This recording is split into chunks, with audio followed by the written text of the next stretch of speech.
What's up, everybody? I'm here with Calvin Wayman. We just had a couple of great conversations on the podcast. He is a speaker, entrepreneur, and author. Fish Out of Water is his book. He's going to go ahead and he can show you that in a minute. But there it is. calvinwayman.com/fish. You can actually get a free copy of the book. So I highly recommend that. Calvin, what's up, dude? Dude, it's just been fun to jam and get to know you, and like just the conversations we've had already. I'm pumped for people to hear it, and yeah, it's just been fun to chat. Yeah, man. Real quick, show us your book again, just in case they didn't see that, and give it a quick 10-second. What is it? What's it all about? Fish out of water. It's what everybody goes through when they go after something they've never done before, and it's not talked about enough, especially in achievement, entrepreneurship, goal setting. And that is, when you go after something you've never done, you're going to feel like you're out of your element. You're going to feel like you can barely breathe at some point. You're going to feel like a fish out of water. So instead of just feeling like there's something wrong with you because everything's not just magically clicking, it's to normalize that phase of your growth, of your path, so that you realize you actually are on the right track. You don't need to revert back to your old fishbowl of mediocrity. You can stay going. You can keep moving. And it just shows how to get through that fish out of water stage to create what you actually want to create. In short, how to go from awkward to awesome. I love it. I love that idea too, because, for me and my journey, I was always super motivated. I was always super focused, but I think where the fear came in for me was, what do I do next? Like, there were certain points in my journey where I'm sitting there and I'm like, I want it so bad. I know what I want it to look like, but I don't know what to do. And I remember having a conversation with one of my mentors and being like, well, first of all, I had a conversation with my dad, who was my first mentor, because he was a business owner and entrepreneur. So that's one area where I was super fortunate, is I always had the support of my parents, which I know a lot of Super entrepreneurs lucky. don't. So I don't take that for granted whatsoever. I thank God every day for that. But I was having a conversation with him and I'm like, what do I do next? I was like, just tell me what to do and I'll do it. I want to do the work. I'm not afraid of it. I want it. I just don't know what to do. What do I do? And he looked at me and he goes, just do something. I'm like, what's that mean? Amen. Like, just do anything. Just do something. And that's when I learned that action leads to insight. So you have to do something to learn something and kind of figure it out. The second time came when I talked to my mentor, and I've had pretty much the same question. I'm like, well, this was a business mentor in a specialized business. And because you talked about you have a background in MLM or network marketing. Well, so do I. That's where I kind of started on my path to entrepreneurship. And I was in a certain business, and I was like, well, what do I do? You're super successful. Just tell me what to do. And his answer was, the work will teach you how to do it. And I was like, what do you mean by that? He's like, just go do the work and it'll teach you how to actually do it. And that's when I learned action is so important. Dude, yeah, one of the episodes that we got into was how you just need to know A, B, and Z, where you want to go. Like, this is part of the magic as to why, because when you're trying to learn through reading a book or trying to get it from somebody, my whole thing is, in the beginning especially, the how is largely none of your business, and how you learn is through action. I love what you just said. Like, you just said action creates insight. Is that what you said? Yeah. Yep. That has been so true in my journey, man. I dig that. That's an original quote, by the way. I don't like to toot my own horn, but that's one of my original quotes. Or yeah, okay. I'll have to, if I make an Instagram quote card, please. I will use it. Yeah. But yeah, I was in a conversation with someone. We were talking about a very similar thing, and I was like, yes, because action is so important. I think it's one of those things where, when you talk about law of attraction, which is something you touched on in the podcast episodes, people have this idea. Now, when The Secret came out, I've seen the movie, I've read the book. It's true. The law of attraction is a real thing. I will say that. But I think a lot of people misinterpret it. I think they think, okay, they make it what they want it to be rather than what it really is. And they're like, if I sit in the corner and think about my Mercedes all day, eventually I'll look out in the driveway and boom, there it is. Yep. Yeah. And that's not it. It's like, you have to, and if you read Think and Grow Rich, a big portion of the big part of that book is about desire. And it's about, how do you create that burning desire that's so strong that you can't help but not take action. And I mentioned in one of my last episodes, I think this is very pertinent to this too, and then I'll let you, I want to hear your take on this. I was at a Catholic retreat because I said I'm Catholic. And I remember one of the priests there, one of his things is, until you want God more than you want your next breath, you'll never get it. And I think that has a lot to do with, like, what's that burning desire in your life? What is that one thing? Like, for him, he's a priest. So it's, leading people to God. For you as an entrepreneur, what is that burning thing, that one thing that is such a desire that you can't help but take action? Because it's more painful to sit still and do nothing than it is to act and begin to work towards that. Are you asking what that is specifically for me, or I just? am, and I would like to know what that is for you, number one, but I'd also like to know what is your take on that, on all of that. How do you I stay in totally action? agree. First of all, with the law of attraction thing, my whole thing is the law of action requires the law of action, and if you look at the word attraction, there's action in there. So like, I think that's a huge thing. And then we also talked about how if the law of attraction is working through God or the universe, my way of communicating to the universe is through action. And then it gets really clear, oh, that's what you want. And it helps things unfold. So totally agree with your assessment there. For me, I don't know if this is a selfish thing. I don't believe that it is, but I've always been hugely motivated by freedom. Now, why freedom? Because to me, that's when I can make the biggest difference in the world. When I feel like I have the freedom to use my gifts, my talents, my skills to impact other humans. So that's what it is for me. And if I didn't have freedom, I would rather, like, if like using your analogy of before your next breath, that's what it is for me. I need to feel free and be able to act in the way that I feel called to act.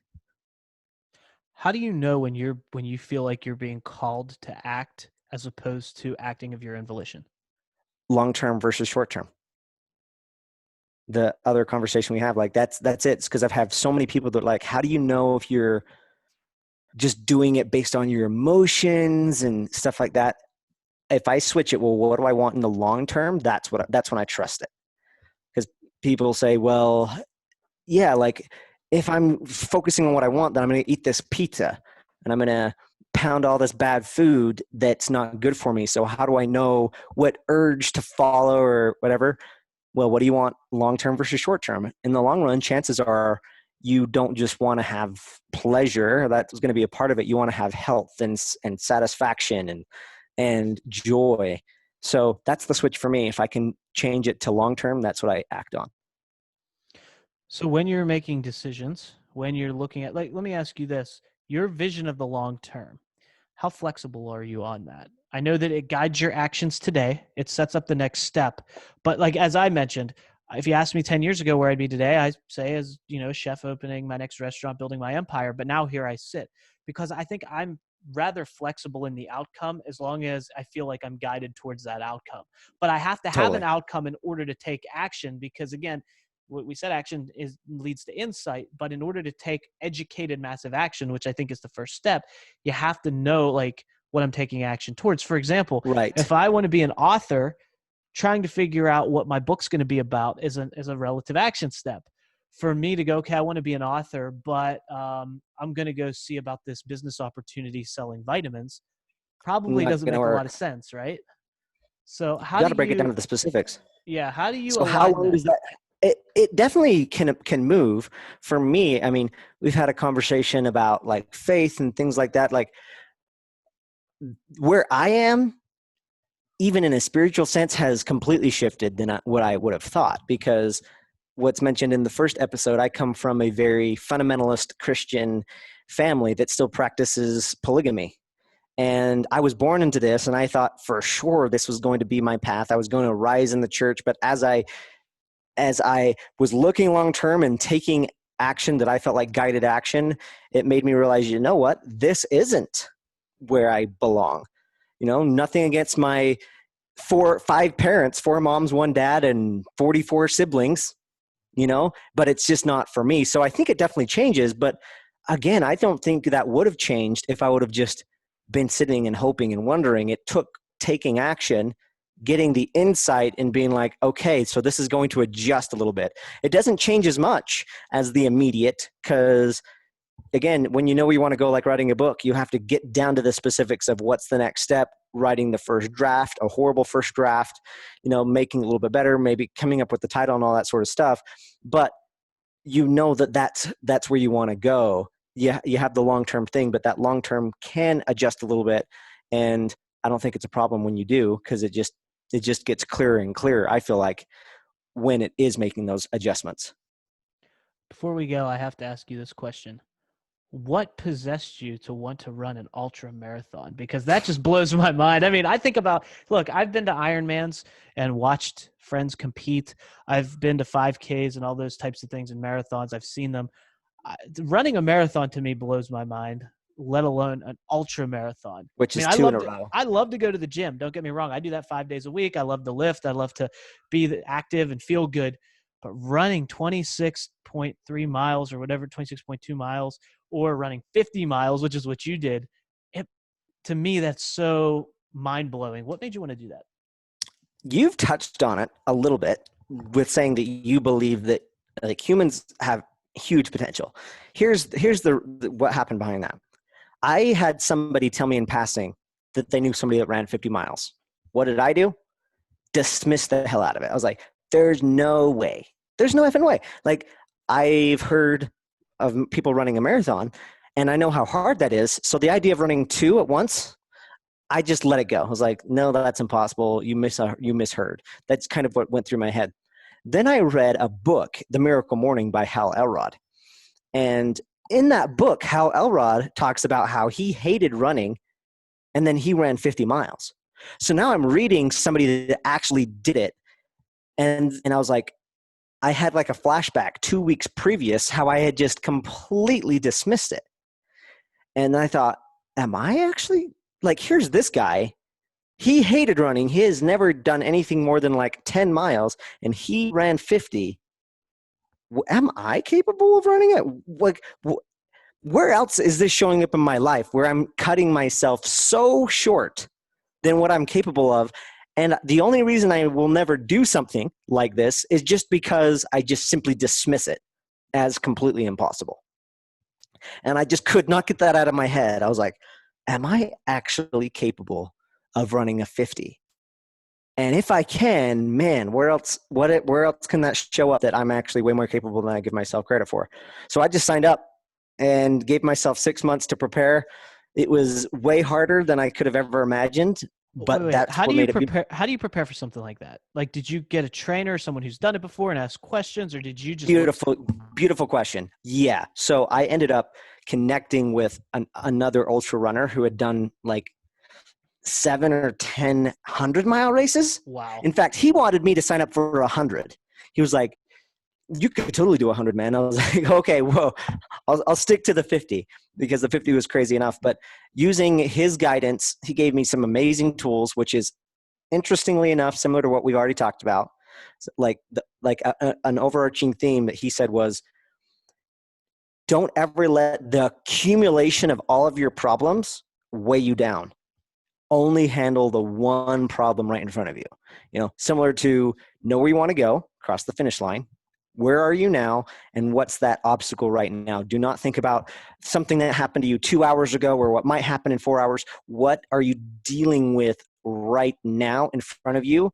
Handle that obstacle. That is how you'll get across that 50 miles. And that's how I did. 1 mile at a time. And sometimes, like, there's this whole story of me collapsing around mile, what was that? 26 or 7. And I was done. And at that point, I was like, there's no way I'm going to finish. I still had the direction. And at that point, I had like this come to Jesus moment. And I was like, well, I think it's impossible to run 50 today, but am I completely done? And the truth was I wasn't completely done.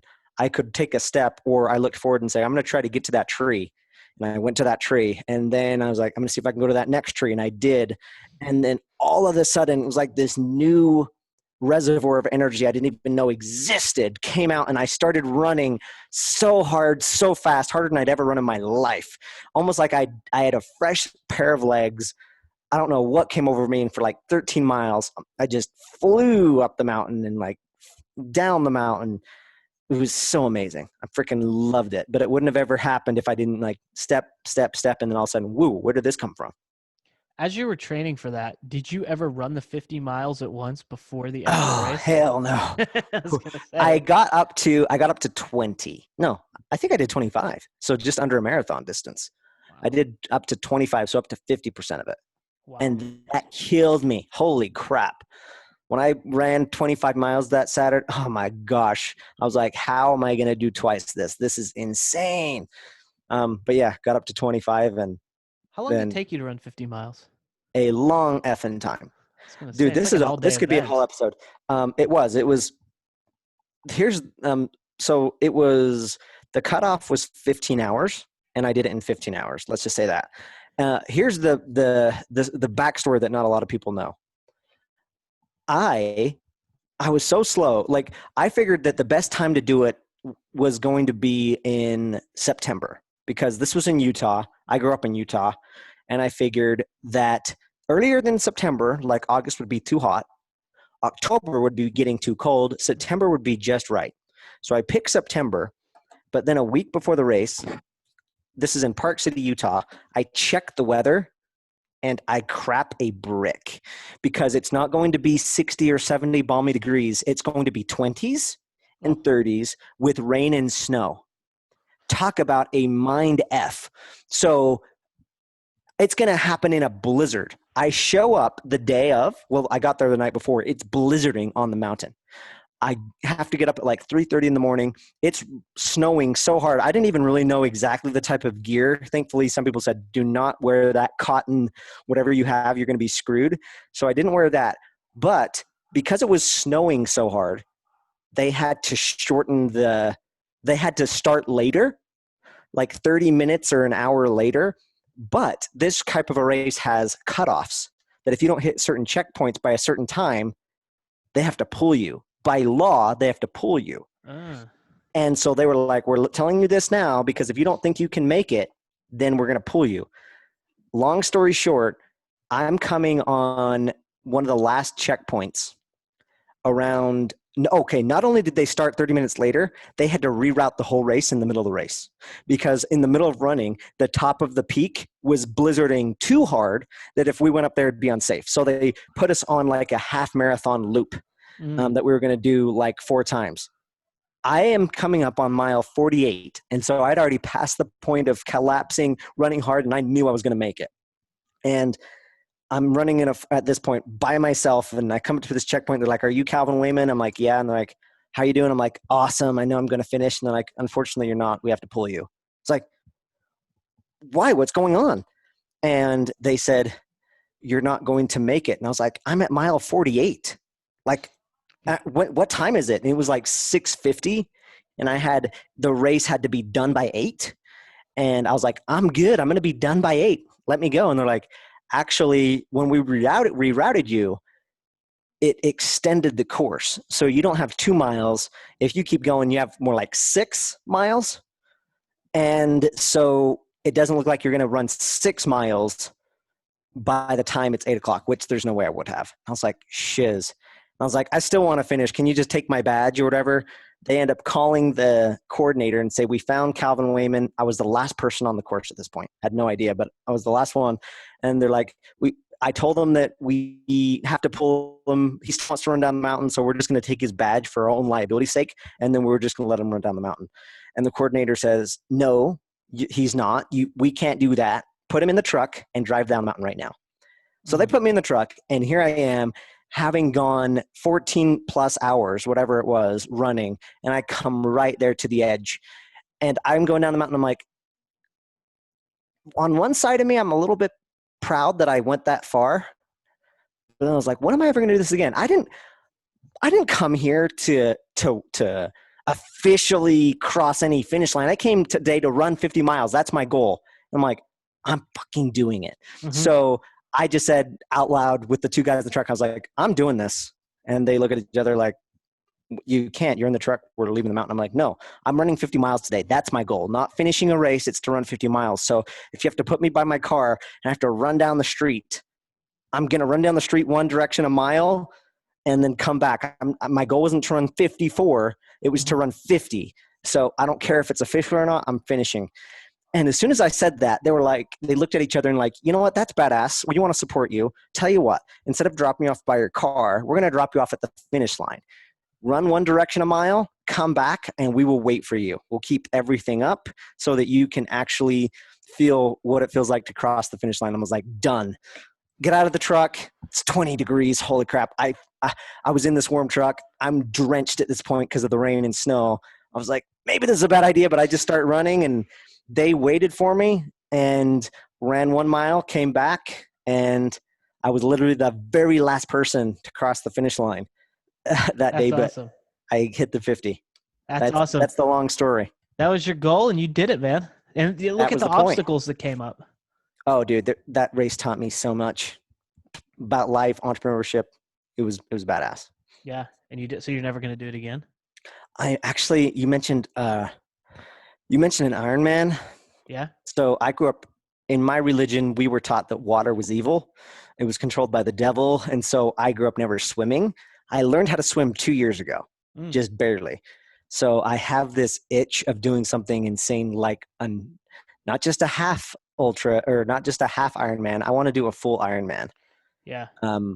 I still don't know how to swim very well, but it's like 2 miles or something. So Yeah. 2 miles swim plus running a marathon plus biking over 100 miles. Yeah. So that's kind of what is on my radar right now. We'll see I'll what tell you happens. what. I went to support a friend, and I basically we watched, like, we went the night before. We had dinner with everyone. There was this weird energy in the air. It was like equal parts excitement and apprehension. Then we get to the actual race, and I didn't go first thing in the morning because they start at like 5 a.m. or something crazy like that. So they did the swim. I met up when they were doing the biking, watched that, drove to the little town, watched them bike, then came back. And as they're doing the marathon, you can't see the whole marathon. So I watched the beginning part and part of the middle. And then I went, and it was on a Sunday. So I was watching my Steelers play, and I had a couple beers at the bar waiting. And then I went to the finish line and watched them cross. And my day was super easy. I just went around and watched and had a good time, but I was like exhausted watching them. It was so Really? amazing. Yeah, it was so amazing. Those athletes are, I mean, they're incredible. What they were able to accomplish, how they were doing it, and it was just a really cool thing to witness. That being said, I have no desire to do it myself, but it's a super incredible thing. So when What I have was the people on the energy of your show, friend when he crossed? Was it conquer or was it like emotional? Like well, yeah, was it well, exhaustion? she was, this was like her third Ironman, I believe. And So this is a full Ironman or a half? full. This is a full Holy Ironman. shit. She was exhausted. Like, I think the excitement came out the next morning because we all went to brunch the next morning. And that's when it was like everyone's, because even after they finished, we all went and had like a beer and a burger afterwards. And they were just so like exhausted. To me, it seemed like it was hard for them to enjoy it because of how tired they were. Mm-hmm. But it was that feeling of accomplishment. But you could tell, or I think I could tell anyway, the people who did it for the first time and the people who they've done it multiple times. There's a little bit of a difference in What's the energy. difference? I think the people who do it the first time are a little more, not that they're more excited, but they've proved something. So Uh-huh. it's like the people who have done it multiple times, they expected to do it again because they've been there, done that. It's still an accomplishment, but it's not as, they don't have that jubilation of surprise, I would say. You're giving me goosebumps An talking about it. accomplishment. Yeah. But the way that they do it at the finish line is amazing because they announce everyone's name and say, you're an Mm-hmm. Ironman, that whole thing. And you can tell, like, the people who, especially when you see the last person cross, because everyone waits Yeah. for that last person. And it's like That- just as important that for that last person as it is for the first person. That's pretty cool. That's actually something that I noticed in the ultra world. The little that I Mm-hmm. had looked into it is there so that way the first person. It's Mm-hmm. tradition that in like a 50 or 100 mile race, the first person across will often stick around and wait for that last one. I think that's pretty cool. Yeah, absolutely. So it was a really cool experience. I'm glad I went and checked because I didn't know anything about Ironmans until I was invited to go see it. And I went and watched it. And it was just like, every time I have people on the show that have done Ironmans, it's so much fun to talk about because it's such an accomplishment. It's something that in all reality doesn't seem like it's doable, but Mm-hmm. It's seen insane. it done. It's been Have you done. since heard about the Iron Cowboy? No. He's from Utah, where I'm Mm-hmm. from. Insane. So insane. He did this to inspire his kids. He now owns a Guinness World Record just a few years ago. 50 Ironmans, That's crazy. 50 states in 50 days. He did an Ironman every day for 50 days. Every 50 Ironmans, all 50 states, 50 days. How's that even possible? Insane. How's it possible to find an Ironman in every state each day? He freaking coordinated it. When he talks about it, the worst days was the first week, the first couple of days, because he had to go from like Alaska to Hawaii or something. But then after that, he just was in like this tour bus, and they drove him. 50-day stretch? 50 days in a row. So every single day he did an Ironman. Every day he did an Ironman. Insane. I didn't think that would be physically possible. I know, but dude, this is what fires me up about life. When I get a paradigm shattered of what is possible. I mean, we're talking about physical stuff here, but that's just to represent. The reason I did it, it was a physical representation of the idea of doing something that you once thought was impossible. Yeah. And that stuff lights me up when I can see somebody believe something in themselves, that they can do something, whether it's make a difference in the world, like follow some dream, and that impossible thing becomes reality. That stuff lights me up. It's amazing, man. Awesome stuff. Well, thank you for everything, not only on this, but for the podcast episodes. I want to remind people, if they're watching this on social media, depending on what day you're watching this, but the podcast episodes will be coming very shortly. If you're listening to this on the podcast, you can go back and listen to them right now. So go back and do that. calvinwayman.com/fish is where you can go get a free copy of his book, Fish Out of Water. So go do that as well. Calvin, thank you so much for everything, my friend, and let's do it again soon. Thank you so much, brother. We're going to do the cooking and conversation thing. We already talked about that on the podcast. We're going to be making some breakfast. Sounds good. Let's do it. Me either.